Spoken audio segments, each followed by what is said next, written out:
আসসালামু আলাইকুম। Sajid driving training centre থেকে বলছিলাম যে আমাদের এক আপু আপু স্টুডেন্ট, ওনার ক্লাস হয়েছে 13টা থেকে আমরা জানতে চাচ্ছি যে আপুর হাতের কি অবস্থা, আমরা চলাই দেখবো। আর এখন একটু আপুর কাছে জানতে চাচ্ছি যে আমাদের যে শিডিউলটা দিছি আমরা আবার শিডিউল অনুযায়ী কাজ করি। ধরেন আপু ধরেন 10টা বাদে টাইম দিল, 10টা থেকে 11টা, একটা কথার কথা আধা ঘন্টা ক্লাস নিলে আমার ওই টাইমটা থেকে আপু কোনো সময় লেট হয়েছে কিনা বা কোনো কিছু, কোনো দিক দিয়ে কোনো আপু আছে নাকি, আমি সেটা আপুর কাছে জানবো যে আপু আপনি আমাদের, আপনি একটা টাইম দিয়েছেন, ওই টাইম থেকে আমি আপনাদেরকে বা কখনো কি বসায় রাখছি? না ভাইয়া, এমন কখনো হয় নাই, কারণ আমি টাইমলি আসতে পারছি, দেন টাইমলি ক্লাস পাইছি, কখনো এমন কোনো আমার সমস্যা বিশেষ ফোকাস হচ্ছে আপনি টাইম ক্লাস পাইছেন।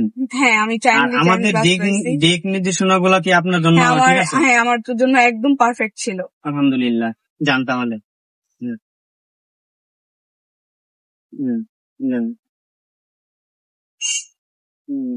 ডানে বামে আমরা যখন ডানে যাইবো, যখন আমরা ডানে চাপবো তখন আমাদের করণীয় কি? ডানে ইন্ডিকেটর দেওয়া নাকি? হ্যাঁ, যাক, দর্শক আপনারা একটু কষ্ট করে দেখবেন, আপুর চালানোর ধরনটা একটু দেখবেন, কষ্ট করে দেখেন আপু কিভাবে চালায়, কি আসে বিষয়, কিভাবে প্রত্যেকটা মোড়ের মধ্যে আপু কিভাবে স্টারিং কাটে বা চালানোর যে একটা ধরন আপনারা একটু দেখবেন। 13টা ক্লাস আমাদের ড্রাইভিং ক্লাস হচ্ছে, 13টা, থিওরি একটা, মোট 14টা। থিওরি বলতে কি একটা ওই যে ইঞ্জিনের বিষয় বোঝার জন্য ওই একটা থিওরি, আর 14 দিন আপু গাড়ি চালাচ্ছে। আমাদের এই যে দেখেন আপু কিভাবে মোড় কাটছে, একটু কষ্ট করে দেখেন আপনারা, এই দেখেন ক্যামেরাটা এদিকে ধরি সামনে,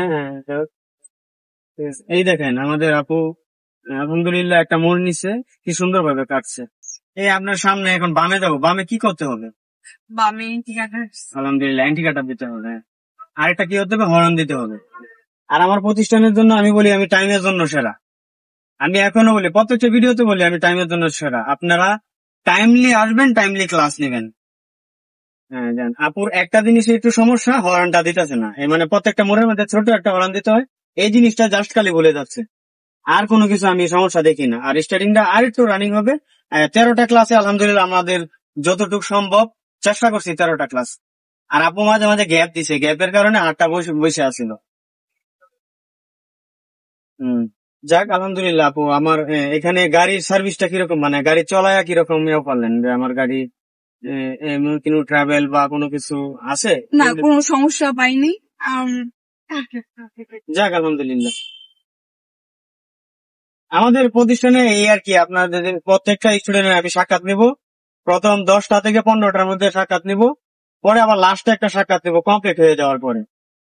এই 2টা সাক্ষাৎ নিব ইনশাল্লাহ। আর আপনারা একটু ফলো রাখেন, দেখেন কি করা যায়, আমরা চেষ্টা করি আমরা এই শিখাই দেন। আর আপু কি স্টুডেন্ট বাইরে যাবেন না বাংলাদেশে গাড়ি চালাবেন? জি, বাহিরে যাব। আমি এতটুকুই চাচ্ছিলাম যে আমার প্রত্যেকটা স্টুডেন্ট বলুক যে ও চলায়া আমার এখান থেকে কিছু শিখতে পারছে। আমি আর কিছু চাচ্ছি না, এতটুকুই চাচ্ছি যে আমার এখানে আপু বা আপুরা হোক আর ছেলেরা হোক মেয়েরা হোক, মানে সবাই চলুক বা আমার এখান থেকে পুরোপুরি কমপ্লিট করে নিন। দেখ আমাদের আপুর ক্লাস শেষ ইনশাল্লাহ, আজকে এই পর্যন্তই।